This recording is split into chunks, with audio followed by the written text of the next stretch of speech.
Amidst the luxury of a wedding, Claire's world falls apart. A face in the crowd sends her fleeing in a panic, seeking refuge on a dark terrace where she collides with an enigmatic stranger.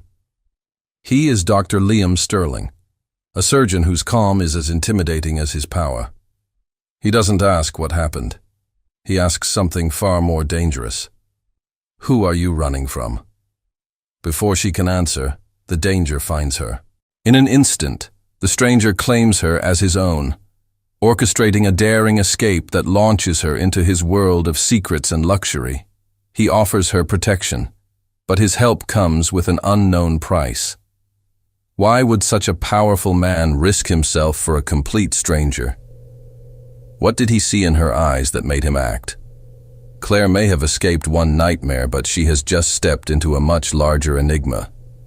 And sometimes, the safest refuge is also the most dangerous trap. Before we continue, tell me in the comments, what city and country are you watching from right now? I love connecting with our amazing audience from around the world. Let's keep going. The music stopped. For a split second, the entire grand ballroom of the St. Regis Hotel held its breath as the string quartet faltered. Claire Matthews, who had been laughing at a joke with her friend Jessica, froze mid-laugh, a champagne flute halfway to her lips. Her smile dissolved. Every ounce of color drained from her face, leaving it a stark, porcelain white. Across the room, framed by the grand archway of the entrance, he had just walked in. Damien, her ex. He scanned the room, his eyes moving with the slow, deliberate confidence of a predator surveying his territory. "Oh my God," Jessica whispered, her hand flying to Claire's arm. "I didn't know he was invited." But Claire wasn't listening. The cheerful sounds of the wedding, the clinking glasses, the laughter, the music that had now nervously resumed, faded into a dull, distant roar.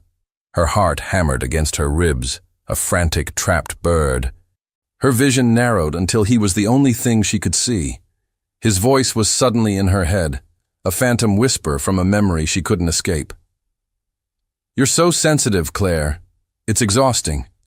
No one else would ever put up with you." The memory shifted, becoming a phantom touch.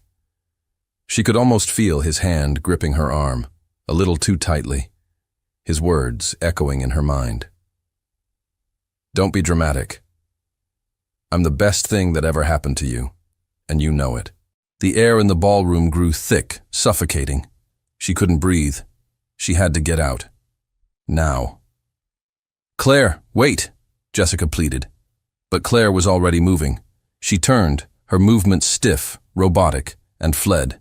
She didn't run, but she walked so fast it was almost a sprint, pushing through the glittering crowd, ignoring the confused looks from other guests. She just needed air. She needed to escape. She burst through a set of glass doors onto a secluded stone terrace, the cool night air a shocking, welcome slap against her heated skin. She stumbled to the balustrade, gripping the cold stone, her knuckles white. She leaned over, gasping for breath, her body trembling uncontrollably.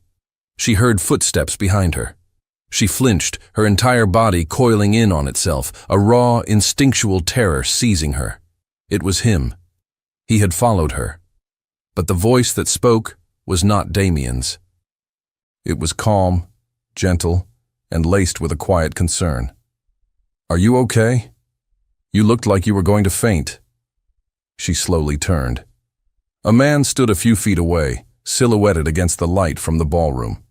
He was tall, with a shock of dark red hair and eyes the most startling shade of blue she had ever seen. He held a glass of whiskey in one hand, his expression serious. Dr. Liam Sterling.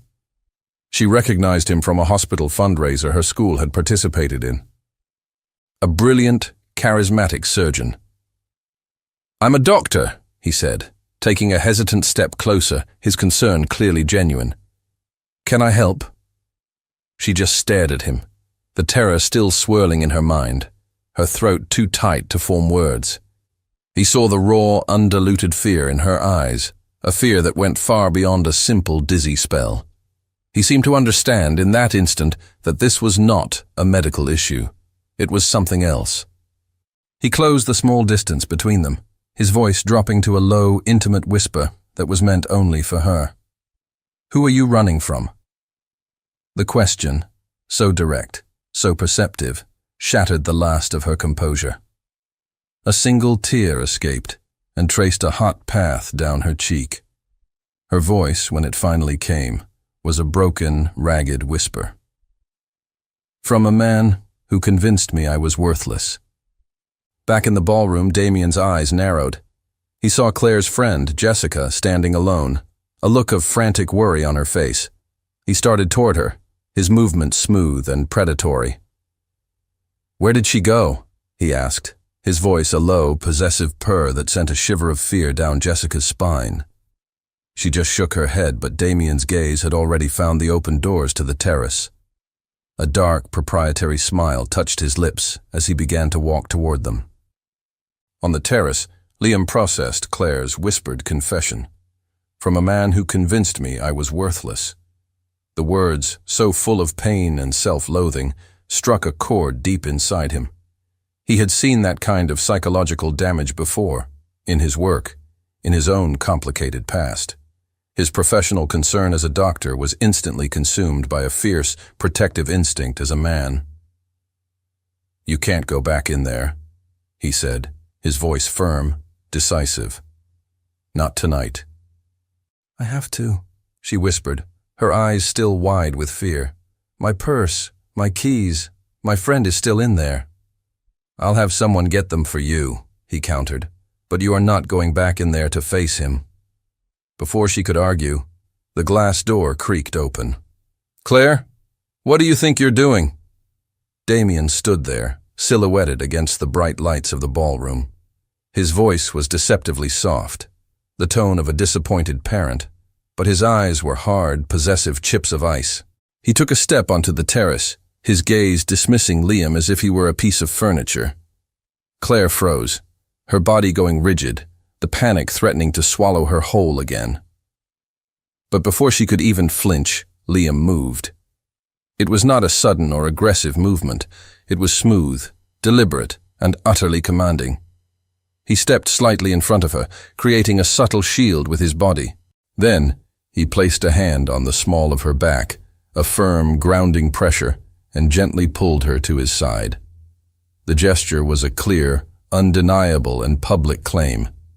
He looked at Damien, his expression one of cool, polite dismissal. "I'm afraid she's with me tonight," Liam said, his voice calm, but with an underlying authority that was absolute. "If you'll excuse us." He didn't wait for a response. He didn't acknowledge Damien's sputtering, indignant protest. He simply kept his hand firmly on Claire's back and guided her toward a small stone staircase at the far end of the terrace that led down to a private service exit. "Let's get you out of here," he murmured, his voice for her ears only. Claire found herself moving, her feet following his lead as if in a dream. She had no idea where she was going. She had no idea who this man truly was. All she knew was that she was walking away from the monster she knew, and into the arms of a powerful, enigmatic stranger who had just, in front of everyone, claimed her as his. The interior of Liam's car was a world of silent, leather-scented luxury. It moved through the city streets with a quiet, powerful grace, leaving the noise and the chaos of the wedding far behind. Claire stared out the window at the blurred city lights, her mind a whirlwind of gratitude, fear, and profound confusion. She was sitting beside a complete stranger who had just orchestrated her escape with the cool efficiency of a military strategist. "Where are we going?" she finally asked, her voice a quiet whisper in the silent car. "Someplace safe," he replied, his voice calm and steady. He didn't look at her, his focus on the road. He took her to a stunning, modern house perched high in the hills overlooking the city. It was a fortress of glass and dark wood, surrounded by trees, a sanctuary of peace and security. He led her inside, the space vast, minimalist, and impeccably clean. "You can stay here for the night," he said, his tone professional. almost clinical. "No one will find you here." He didn't ask questions. He didn't pry. He simply brought her a cup of hot tea and a soft cashmere blanket, his movements efficient and surprisingly gentle. He treated her not like a conquest or a curiosity, but like a patient in shock, which, she supposed, was exactly what she was. "Thank you," she said, her voice trembling as she took the warm cup. "I don't know how I can ever repay you." "There's nothing to repay," he said simply. Just then, her phone, which she had clutched in her hand the entire time, began to buzz violently on the table beside her. Then it buzzed again and again, a relentless, furious series of notifications. It was Damien. Her hand shook as she picked it up. The screen was a nightmare of his rage. Dozens of missed calls, a barrage of text messages, each one more venomous than the last. "Where are you? Who the hell was that? You think you can humiliate me like that and get away with it? You belong to me, Claire. I will find you." A cold, familiar dread washed over her. The man on the screen was the real Damien, the one she had lived in fear of for so long. Liam saw the color drain from her face, the way her hand trembled as she held the phone. He saw the raw terror return to her eyes. And in that moment, he made a decision. "This isn't just about one night, is it?" he said, his voice quiet, serious. "He's not going to stop." She could only shake her head, a single tear escaping and tracing a path down her cheek.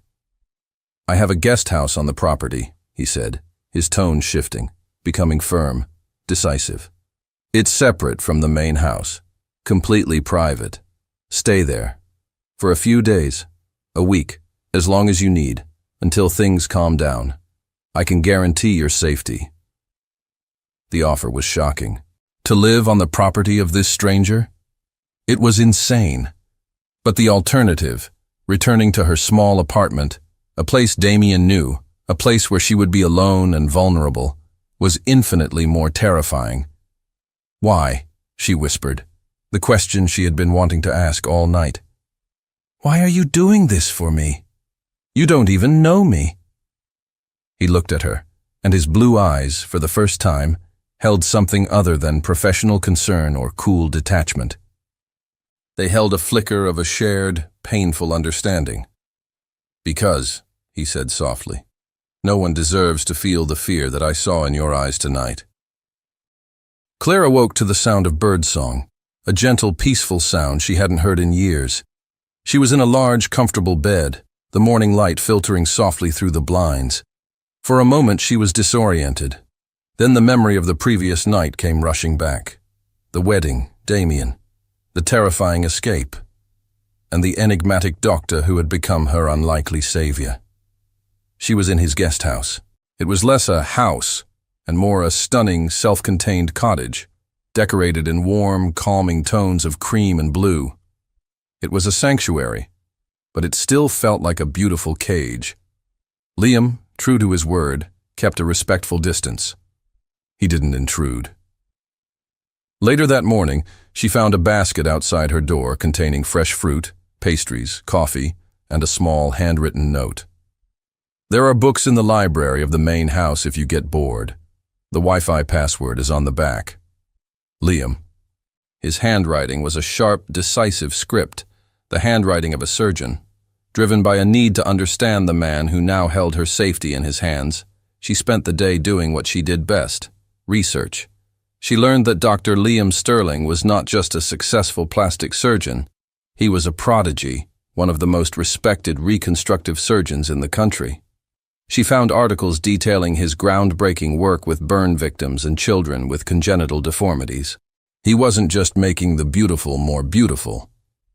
He was rebuilding lives. The image of the cold, calculating man from the wedding began to fracture, replaced by something far more complex. That night, sleep was impossible. The quiet of the estate was a stark contrast to the storm raging in her mind. She needed a distraction. Remembering his note, she slipped out of the guest house and made her way to the main house, which was dark and silent. The library was magnificent, a two-story room filled with the comforting scent of old books.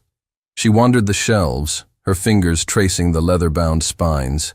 She was so engrossed that she didn't notice him until he spoke. "Can't sleep?" She jumped, spinning around. Liam stood in the doorway, a glass of amber liquid in his hand. He was wearing simple gray sweatpants and a t-shirt, his usual armor of expensive suits gone. He looked younger, more approachable, and profoundly tired. "I'm sorry," she stammered. "I didn't mean to disturb you. Your note said—" "It's fine," he interrupted, his voice a low murmur. "The library is for anyone who needs it." He didn't leave. He walked to a large leather armchair in the corner and sat down, watching her. The silence between them was not awkward, but filled with a quiet, questioning energy. Her eyes drifted to a small, silver-framed photograph on the mantelpiece. It was a picture of Liam with a beautiful, laughing woman with vibrant blonde hair. They looked happy, carefree. "She's beautiful," Claire said softly, before she could stop herself. Liam's expression tightened, the brief warmth in his eyes vanishing, replaced by a familiar, guarded coldness. "That's Genevieve," he said, his voice flat. "My ex-wife." He took a slow sip of his drink. "Our divorce was complicated."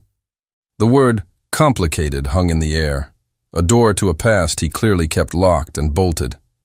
Claire saw it then, the flicker of pain, the shadow of a wound that had never properly healed. Her savior, the man who seemed so powerful and in control, had his own ghosts. He wasn't a prince from a fairy tale.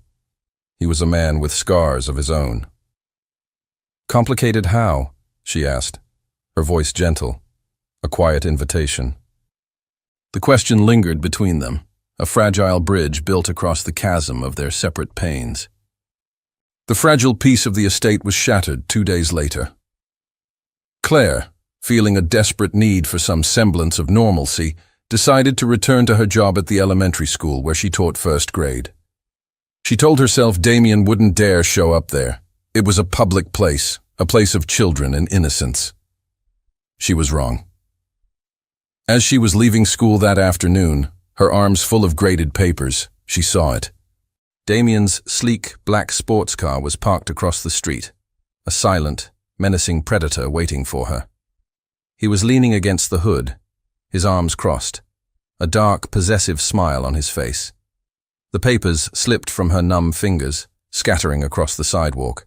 The panic, the suffocating, breathless feeling she had felt at the wedding, came rushing back, a cold, sickening wave. She fumbled for her phone, her fingers trembling so hard she could barely dial. Liam answered on the first ring, his voice calm and professional. "Dr. Sterling."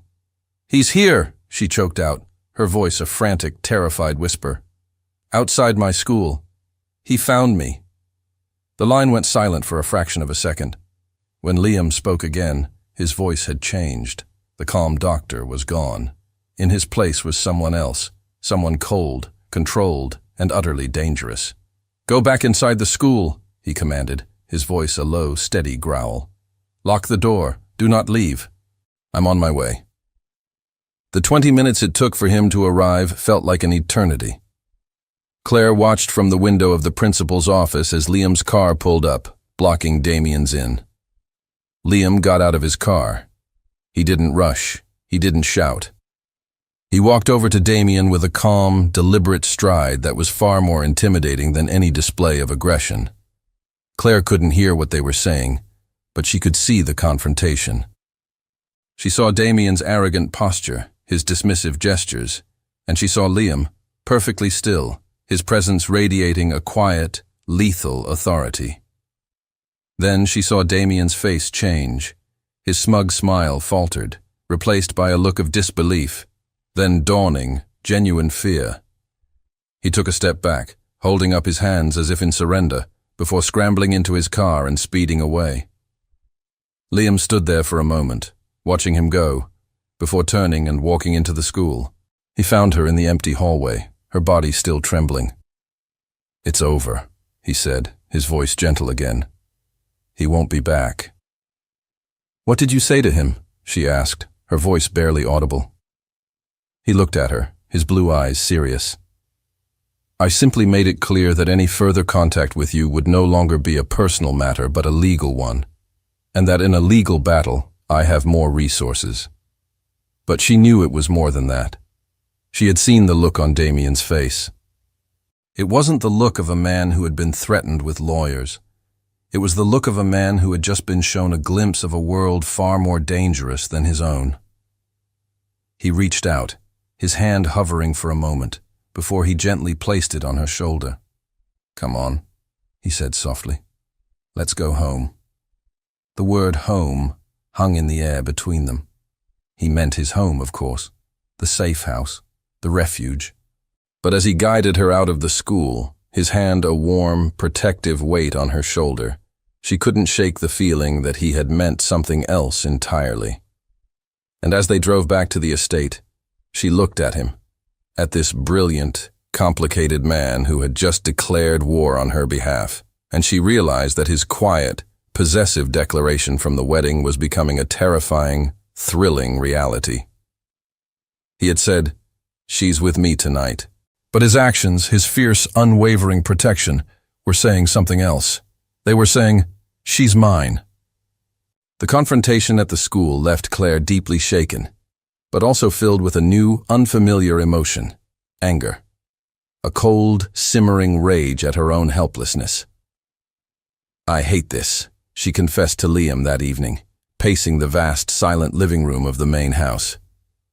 "I hate feeling like a victim. I hate being afraid." Liam watched her, his expression thoughtful. He saw the fire in her eyes, the frustration of a strong woman who had been made to feel weak. He had an idea. "You can't control what he does," he said, his voice calm and steady.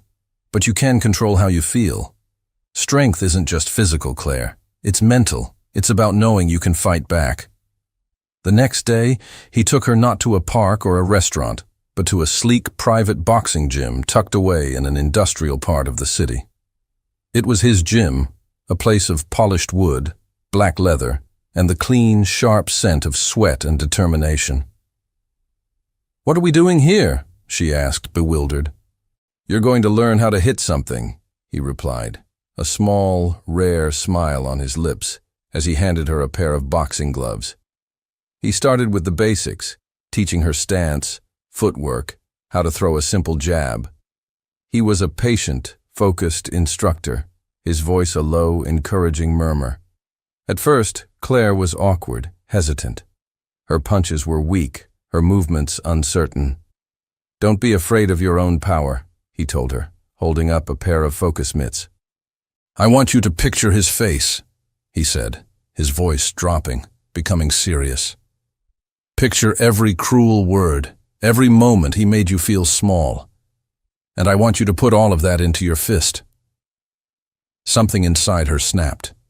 The memory of Damien's sneering face, the sting of his public humiliation, the terror she had felt outside the school, it all coalesced into a single point of white-hot fury. She let out a cry, a raw, primal sound, and threw a punch with all her might. The impact of her glove against the mitt was a sharp, satisfying crack that echoed in the quiet gym. A slow, impressed smile spread across Liam's face. "There you are," he whispered. The training session became a release, a catharsis. With every punch, she felt a piece of her fear, her helplessness, chipping away, replaced by a surge of power, of control. But as the session continued, the dynamic between them began to shift. The professional distance of doctor and patient, of protector and protected, dissolved, replaced by something far more intimate. He moved behind her to correct her form, his body close to hers. "Keep your guard up," he murmured, his hands on her arms, guiding them into the correct position. His breath was warm on her neck, sending a shiver down her spine that had nothing to do with the workout. He placed his hands on her waist to adjust her stance, his touch firm, electric. "Twist from your core," he instructed, his voice a low rumble against her back. They were so close she could feel the heat of his body, could smell the clean masculine scent of his skin mingling with the leather of the gloves. The air grew thick, charged with a new, dangerous energy. The gym, the punching bags, the entire world outside of their small, shared space seemed to fade away. He moved in front of her again, holding up the mitts. "Again," he commanded, his voice a little rougher now. She looked up at him, her chest heaving, her face flushed. Her eyes met his, and the breath caught in her throat. The look in his blue eyes was no longer that of a teacher. It was the raw, unguarded look of a man who wanted her. The world seemed to slow down. The sound of their own breathing was deafening in the silent gym. He slowly lowered the mitts, his gaze never leaving hers. He took a half step closer. This was it. The moment from the terrace, the moment from the piazza in Florence. The inevitable, terrifying, beautiful moment. He was going to kiss her. And then he stopped. He froze, a war raging in his eyes between the desire that was so clearly written on his face and the iron-clad control he had spent years perfecting. "I think," he said, his voice a hoarse, strained whisper. "That's enough for today." He took a stumbling step back, away from her, breaking the spell. He turned and began to busy himself with the equipment, his back rigid, his movements jerky. He had pulled back again. But this time, it was different. This time, she had seen it, felt it, with an undeniable certainty. He wanted her just as much as she was beginning to realize she wanted him. And his denial was no longer a rejection. It was a confession. The almost kiss in the gym left a new, agonizing tension in its wake. Liam retreated again, becoming more distant, more professional than ever. He was polite, but the wall was back up, higher and colder than before. He was clearly terrified of the emotion that had flared between them, and he was determined to keep it from ever happening again. Claire, however, was no longer the frightened, timid woman from the wedding. The training, the confrontation with Damien, Liam's own complicated behavior, it had all ignited a new fire in her. She was no longer just a victim in need of protection. She was a woman in search of the truth. His ex-wife, Genevieve. The complicated divorce. It was the key, she knew, to understanding the man who was her protector and her tormentor. Armed with a new, fierce determination, she began to dig. She didn't use a private investigator. She used her own intelligence, her skills as a researcher. She started with the public records of their divorce, which were, as expected, sealed. But she found a name. Genevieve's maiden name, d'Amboise. It was an old, powerful name, associated with one of the city's oldest and most respected financial dynasties. Her search then led her to old society articles, charity event photos, and business journals from the time of their marriage. The articles painted a picture of a fairy tale couple, the brilliant, handsome surgeon and the beautiful, sophisticated heiress. But as Claire looked closer, she noticed a pattern. In every photo, Genevieve was radiant, the center of attention. Liam, by her side, always looked slightly out of place, his smile a little too tight, his eyes guarded. Then she found it. An obscure article from a financial blog, dated just a few months after their divorce was finalized. The headline was innocuous. D'Amboise Industries announces major restructuring, avoids bankruptcy. Curiosity piqued, she read on. The article detailed how the d'Amboise family's massive corporation, which had been on the brink of a catastrophic collapse due to a series of bad investments, had been saved at the 11th hour by a massive, anonymous infusion of capital. A mysterious holding company with no public face had bought up the company's toxic debt, restructured its finances, and quietly saved it from ruin. The name of the holding company was Sterling Phoenix Group. Sterling. The word leaped off the page. Claire's heart began to pound. It couldn't be. She spent the next hour cross-referencing corporate registration documents, a complex, tangled web of shell companies and numbered accounts. But the trail, though cleverly hidden, was undeniable. The The hundreds of millions of dollars that had saved his ex-wife's family from utter disgrace and financial ruin had come from Liam. She leaned back in her chair, her mind reeling. The story the tabloids had hinted at, of a cold, work-obsessed husband who had neglected his wife, was a lie. This was not the act of a cynical, bitter ex-husband. This was the act of a man who had quietly, secretly, and at immense personal cost, saved the woman who had left him. She finally understood. His aversion to love, his fear of emotional connection, it wasn't because he was cold or unfeeling. It was because he felt too much. His love was so fierce, so protective, that he had sacrificed a fortune for a woman who was no longer even his. He had been so deeply wounded by the loss of that love that he had built a fortress around his heart, determined to never let anyone get close enough to make him that vulnerable again. She looked at the closed door of the main house, where he was likely working, oblivious to her discovery. The man she had thought was a cynical prince was, in fact, a silent, wounded king. And she, the woman he was trying so desperately to keep at arm's length, was the one person who now knew the truth of his noble, broken heart. The knowledge of Liam's secret sacrifice changed everything. Claire no longer saw his distance as a rejection, but as a defense mechanism. His walls were not there to keep her out. They were there to protect his own wounded heart. And she knew, with a sudden, fierce certainty, that she had to be the one to tear them down. That evening, she did something bold. She walked to the main house and found him in the kitchen, staring blankly into the open refrigerator. "I'll cook dinner tonight," she announced, her voice leaving no room for argument. He looked up, surprised. "You don't have to do that. The chef has the night off," she interrupted, taking a bag of groceries she had asked one of his staff to buy for her. "Tonight, you're my guest." The dinner was a simple, home-cooked meal, a world away from the catered perfection they were used to. They ate not in the grand, formal dining room, but at the small, intimate table in the kitchen. The silence between them was not tense, but filled with a quiet, simmering anticipation. She let him lead the conversation, talking about his day at the hospital, a particularly difficult surgery he had performed. She listened, asked questions, and waited for the right moment. It came over a shared bottle of wine. "I know what you did, Liam," she said softly, her voice clear and steady in the quiet kitchen. He went completely still, his wine glass halfway to his lips. "I don't know what you're talking about."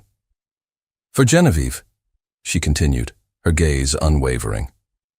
"For her family's company. I know you were the one who saved them." He stared at her, his mask of cool control completely gone, replaced by a look of raw, stunned shock. He looked like a man whose deepest, most guarded secret had just been laid bare. "How?" he whispered, his voice a hoarse rasp.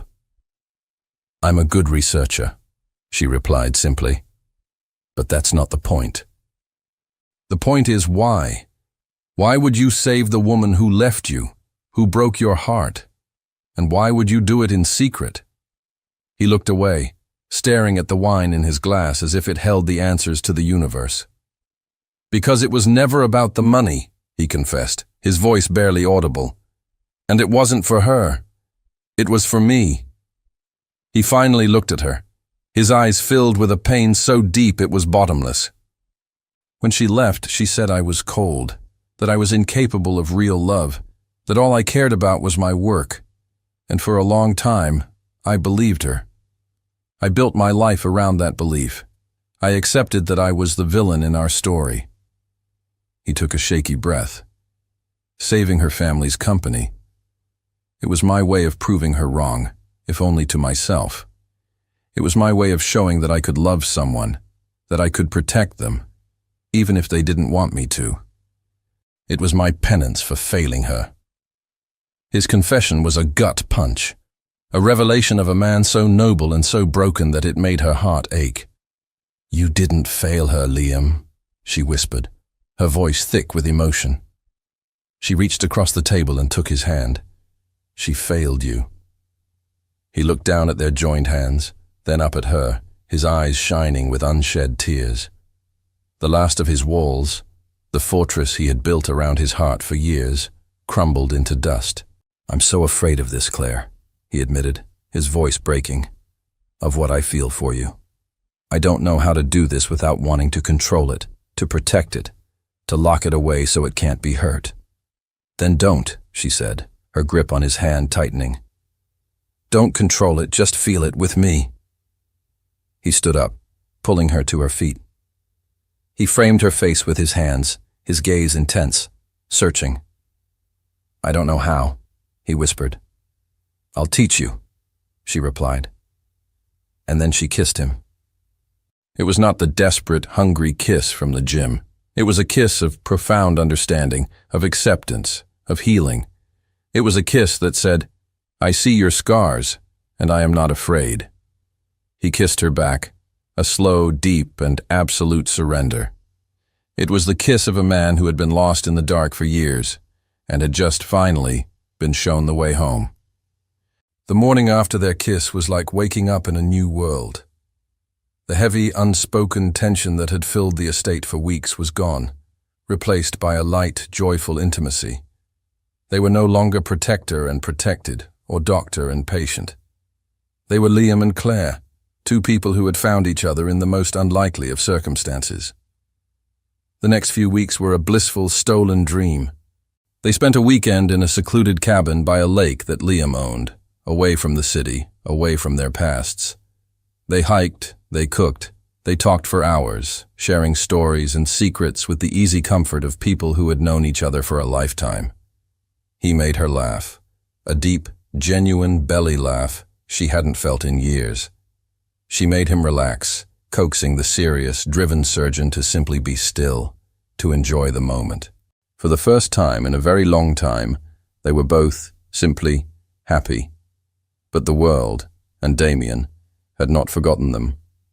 Their fragile peace was shattered by a single, official-looking envelope that arrived by courier. It was addressed to Liam. He opened it in the kitchen, his expression slowly hardening as he read the contents. The warmth and relaxation of their weekend vanished, replaced by the cold, hard mask of the man she had first met. "What is it?" Claire asked, a knot of dread tightening in her stomach. "It's from the State Medical Board," he said, his voice flat, devoid of emotion. He handed her the letter. It was a formal notice. A complaint had been filed against him by Damien. The allegations were vicious and cleverly twisted. Damien claimed that Liam, acting as Claire's doctor on the night of the wedding, had taken advantage of her emotionally vulnerable state. He accused Liam of professional misconduct, of using his position of power to coerce a fragile woman into a dependent relationship. He painted Liam as a predator and Claire as his unstable, helpless victim. The letter concluded by stating that a formal ethics hearing had been scheduled. Liam's medical license, his career, his entire reputation, was now on the line. "He's not trying to get you back anymore," Liam said, his voice a low, dangerous growl. "He's trying to destroy me." Claire stared at the letter, her hands trembling.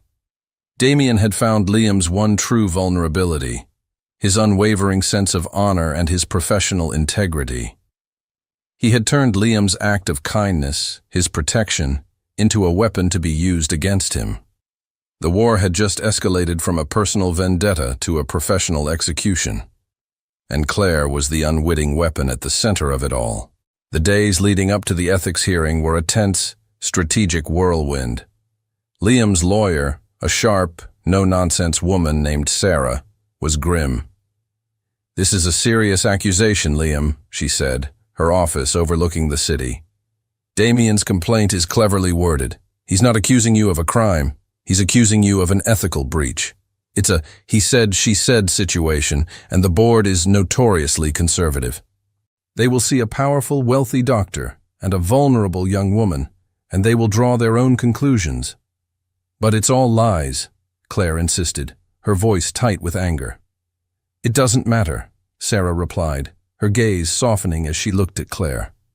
"What matters is perception, and right now, Damien controls the perception. Liam wanted to protect Claire from the hearing.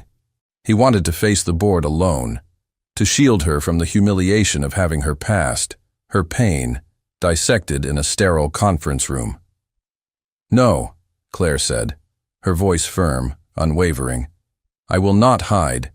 He is using my story as a weapon against you. I will be the one to take that weapon away from him." The day of the hearing, the atmosphere in the medical board's conference room was as cold and sterile as an operating theater. A panel of a dozen stern-faced doctors and administrators sat like judges, their expressions unreadable. Damien was there, dressed in a conservative suit, the very picture of a concerned, wronged ex-boyfriend. He delivered his testimony with a masterful performance of feigned sincerity and regret. He spoke of Claire's fragility, her emotional instability after their breakup. He painted a picture of Liam as a predatory opportunist who had swooped in at her moment of weakness. "I was just worried about her," Damien concluded, his voice thick with false emotion. "She was not in her right mind. A doctor should have known better." It was a brilliant, poisonous narrative. Then it was Claire's turn. Liam squeezed her hand under the table, a silent message of support. She walked to the witness chair, her head held high. She was not the trembling, frightened girl from the wedding. She was a woman who had found her strength. She didn't look at Damien. She looked directly at the board members. "My name is Clair Matthews," she began, her voice clear and steady, "and I am not a victim." For the next hour, she told them her story. The real story.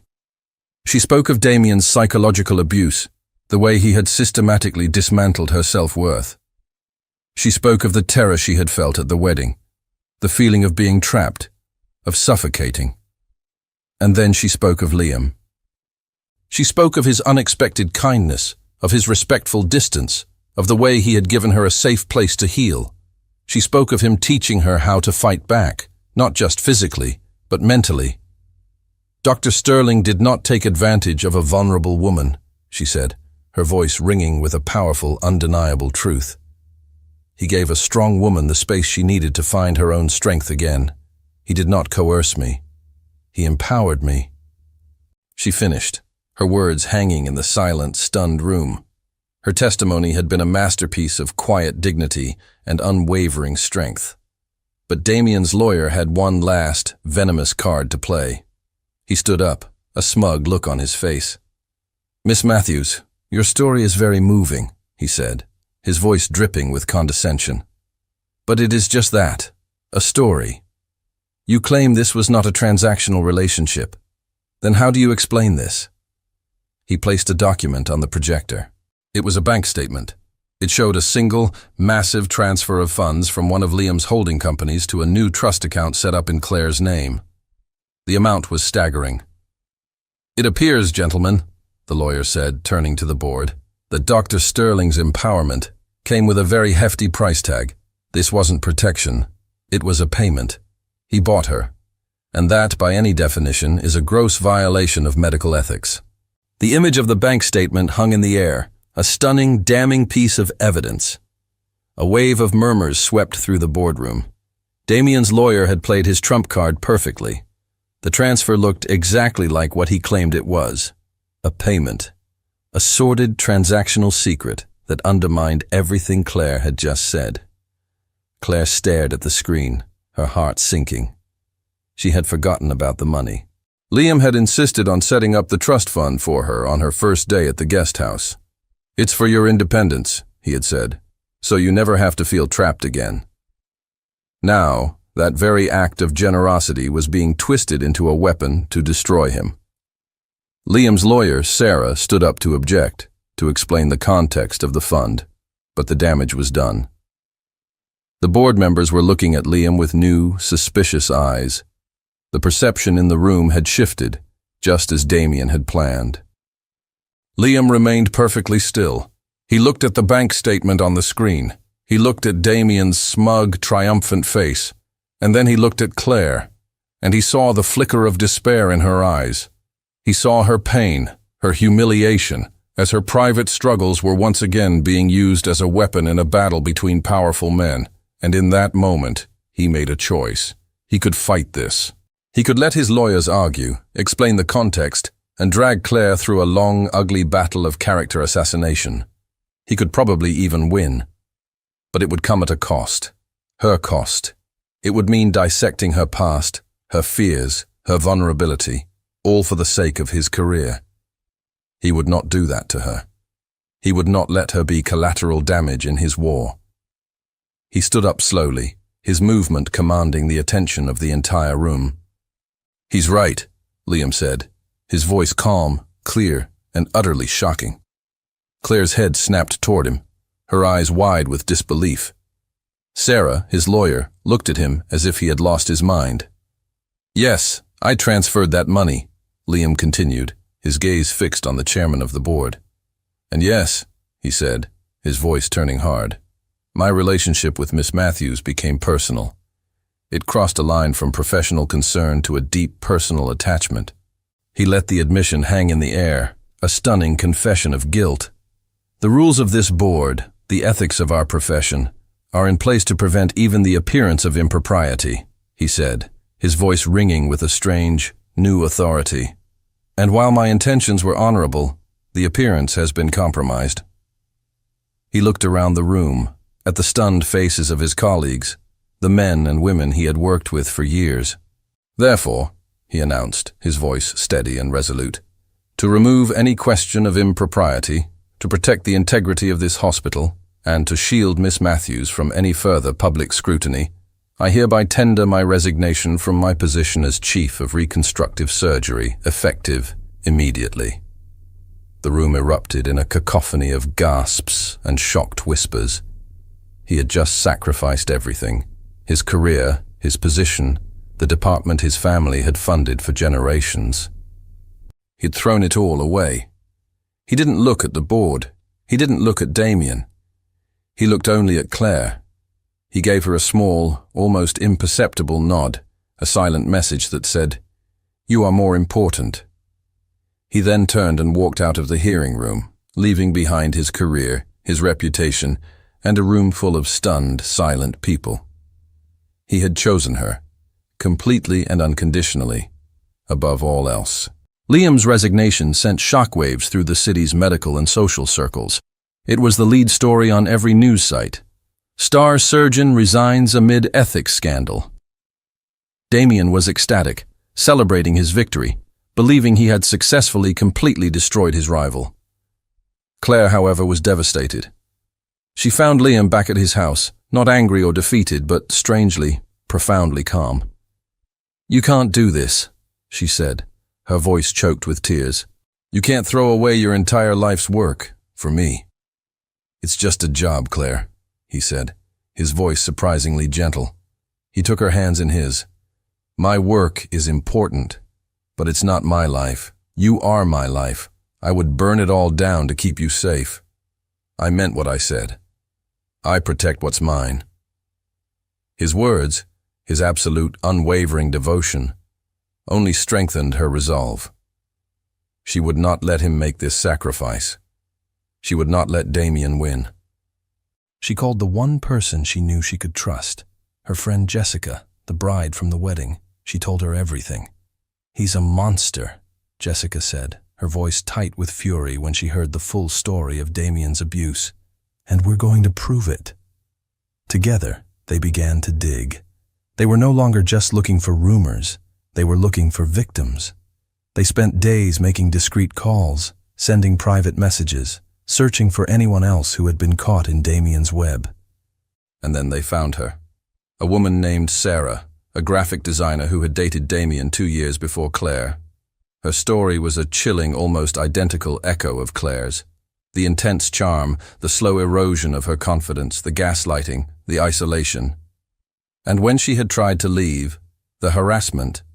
But Sarah had been smart. She had saved everything. She sent Claire a file containing screenshots of dozens of text messages, saved voicemails, and threatening emails from Damien. It was a complete, undeniable record of his psychological abuse, a pattern of coercive control that was terrifying in its consistency. "This is it," Claire whispered, looking at the mountain of evidence. "This is the proof." Armed with this new, damning information, Claire knew she couldn't just go back to the medical board.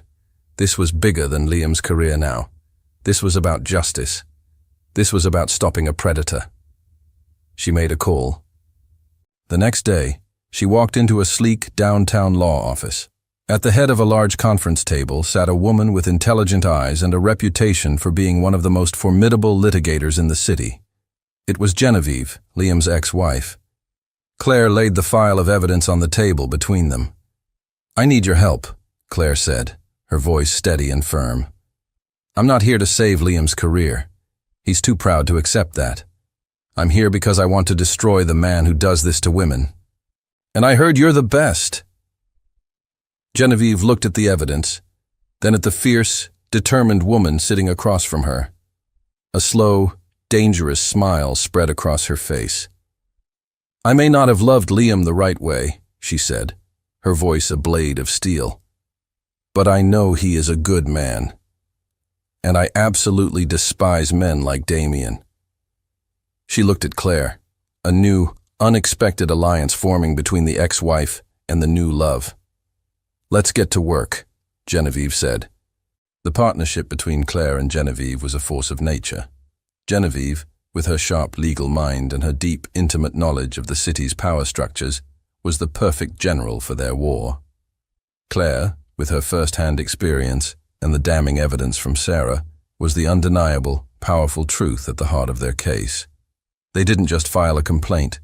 They launched a full-scale, multi-pronged legal assault.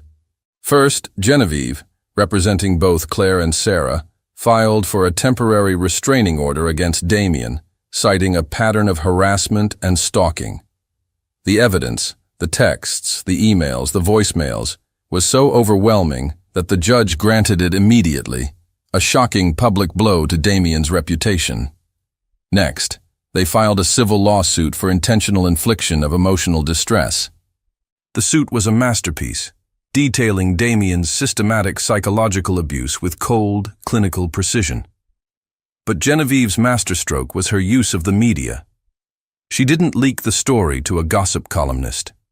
She gave an exclusive, on-the-record interview to a respected Pulitzer Prize-winning journalist known for her in-depth investigative pieces on powerful men who abuse their positions.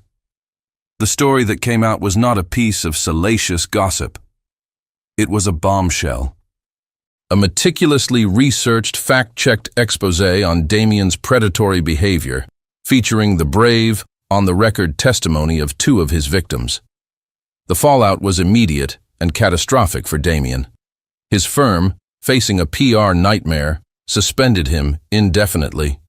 His wealthy fiancée, horrified by the revelations, publicly called off their engagement. His social circle, once so quick to laugh at his cruel jokes, now shunned him completely. He was a pariah. The story also had another unintended consequence. It completely recontextualized the medical board's hearing against Liam. The board, now seeing the true nature of the man who had filed the complaint, quietly convened another private meeting. They reviewed the new evidence.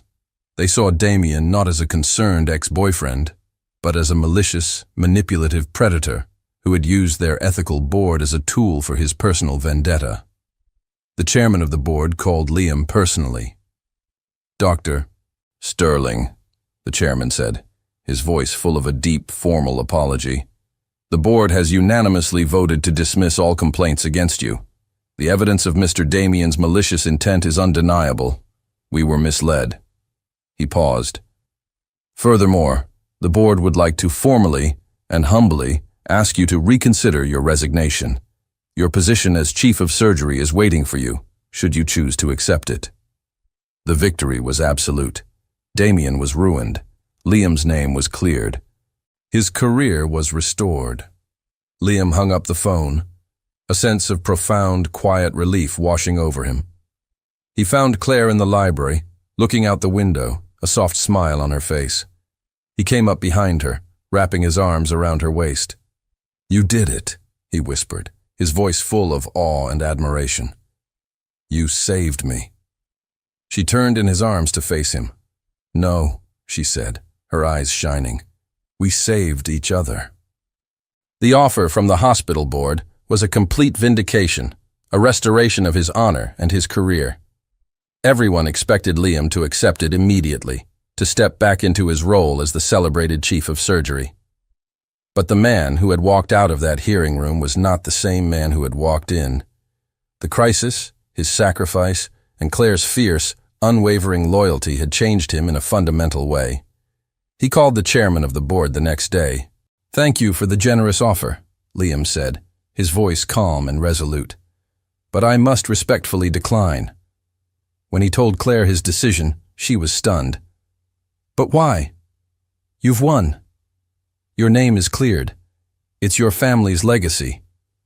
"It was my family's legacy," he corrected gently. "It's time for me to build my own. With you." The next day, he took her to a part of the city she had never seen, a working-class neighborhood with a quiet, determined sense of community. He stopped in front of a large, slightly run-down brick building that had once been a community clinic but had been shuttered for years. "This is my future," he said, a new, passionate light in his eyes. He explained his dream, a dream he had secretly nurtured for years. He wanted to use his fortune not just to fund galas, but to create something real. He had sold his majority shares in the private hospital, a move that had shocked the financial world, and had used the capital to purchase this building. "I'm going to reopen it," he said, his voice full of a purpose she had never heard before. "A state-of-the-art non-profit clinic, the Sterling Matthews Clinic. It will provide the best reconstructive and medical care in the country, for free, to those who can't afford it. No insurance, no billing, just healing." He then turned to her, his expression serious. "But a clinic can only heal the body." He led her to the second floor of the building. It was a vast, open space, filled with dust and old equipment, but with huge windows that flooded the room with natural light.